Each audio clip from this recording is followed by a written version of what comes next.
Hi, I'm Remy Dalton,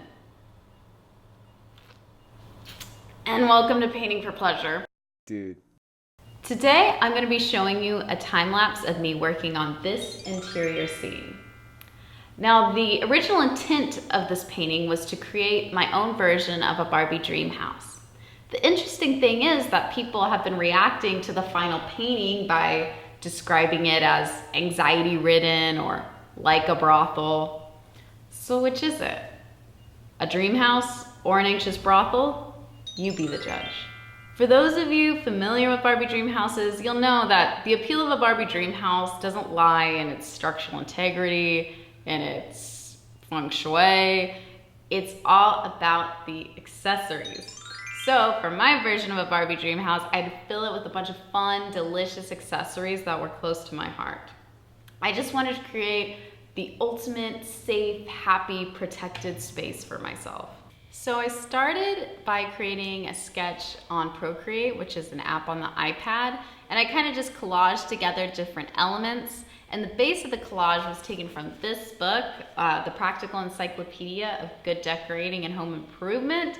This is a really important piece of literature for those of you trying to learn about good decorating in the 1970s. I'm a big fan of the images in this book because the color schemes, the decorating is right up my alley. Contrasting, bright colors, I love it. Next, I had to choose objects that were necessities in my dream house. Of course, we have a framed poster of Gerard Way.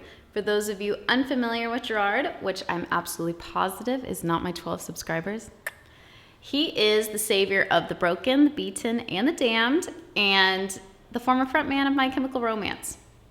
Adjacent to Gerard, we have two Furbies. These, of course, are traditional signs of good hospitality, as well as strong protectors against deceitful energy. We have a brand new laptop on the floor because who doesn't want one of those? And if I got bored, I could lay on that rug and watch Netflix. Over here on the right, you can see that Instagram likes are rolling in. We have emojis of love everywhere. What more could you ask for in a dream house? So now that you know what's going on, I'm going to show you a time lapse of me working on this painting.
So after a week of work, here's the final product.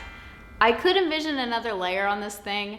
I can't decide whether to double down on the collage-y type energy we have going by adding glitter, or maybe making the whole scene more realistic by adding more realistic lighting to some of the objects.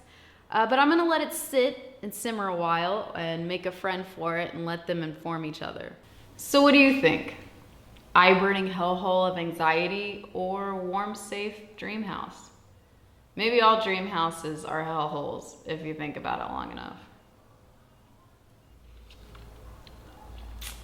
Well, that was another episode of Painting for Pleasure with Remy Dalton. Please like, subscribe, comment. Your feedback really is helpful.